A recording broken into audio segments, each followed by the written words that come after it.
Yang kedua, tuan-tuan boleh baca pendapat Tok Guru Nik Aziz. Saya ambil dalam keratan Harakah. Dalam Harakah disiarkan beberapa tahun yang lalu.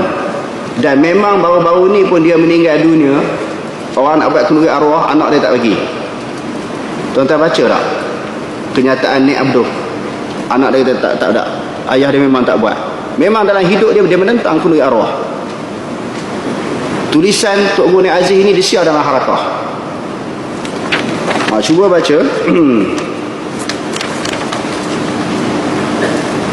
Perenggan yang terakhir, yang tengah-tengah tu,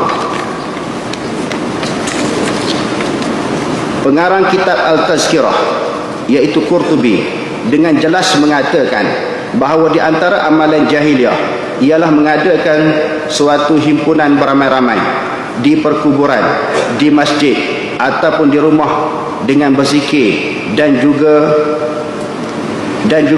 lain-lain bacaan, seperti mengadakan jamuan makan minum dengan tujuan untuk orang mati. Disebut orang sebagai kenduri arwah. Tok Guru Nik Aziz sebut dengan perkataan kenduri arwah. Tadi kita sebut kitab-kitab ulama Syafi'i kata kenduri arwah ni makruh dan bid'ah. Ulama Syafi'i dan Imam Syafi'i dan semua mazhab memakruhkan kenduri arwah. Di dalam mazhab Hanafi, di dalam kitab Raddul Mukhtar, Bada'i' was Sana'i'. Di dalam mazhab Hambali, Mughni Ibnu Qadamah. Di dalam mazhab Malik, Al-Mudawwanah. Keempat mazhab memakruhkan dan membid'ahkan kenduri arwah. Jadi dalil di mana yang kita ambil? Sebab kita kata kita berpegang kepada mazhab. Kita ni mazhab apa? Bila saya teliti tengok, saya kaji apa yang disebut oleh ulama, kenduri arwah ini sebenarnya adat yang mula-mula dilakukan oleh orang jahiliah. Setelah mereka masuk Islam, mereka cuba nak buat, Rasulullah larang. Adat itu berterusan sehingga zaman sekarang disambung oleh orang Melayu. Bila mana-mana ustaz, mana-mana tok guru, mana-mana orang, mana-mana pihak, mana-mana individu menentang kenduri arwah, orang itu akan dicop sebagai Wahabi. Siapa-siapa yang membahaskan kenduri arwah ini, orang itu akan dianggap sebagai Wahabi. Betul tak betul? Betul tak betul? Kitab-kitab yang saya baca yang begitu banyak ini bukan kitab Wahabi. Daripada Daud Fatani, ulama-ulama Syafi'i, Imam Syafi'i sendiri. Sebab itu jangan kita melenting, jangan kita emosi, jangan kita marah. Orang cakap itu ada fakta, ada dalil. Semua mazhab menolak. Lalu bila orang jahiliah ditanya kenapa sembah berhala, qalu wajadna alaihi aba'ana awalau kana aba'uhum la ya'qiluna syai'an wa la yahtadun. Sebab apa buat benda ni? Bila Rasulullah tanya orang jahiliah sembah berhala buat apa?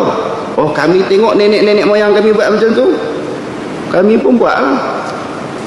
Bila tanya orang Melayu sebab apa kenduri arwah, nenek moyang kami buat. Kamu siapa? Tok guru yang sorban besar lagi boleh buat, janggut panjang lagi pun boleh buat. Kamu siapa? Baru mengaji setahun jagung dah berani mempertikaikan amalan orang-orang kampung, berani mempertikaikan amalan masyarakat. Sebenarnya bukan kita yang cakap, ulama dah sebut dah, lama dah ulama sebut ni. Imam Syafi'i kita sebut dia lahir pada tahun 150 Hijrah, wafat pada tahun 204 Hijrah. Dia dulu sebut pada kita sebut. Daud Fatani sebut dulu, Imam Nawawi sebut dulu di dalam Majmu' Imam Nawawi.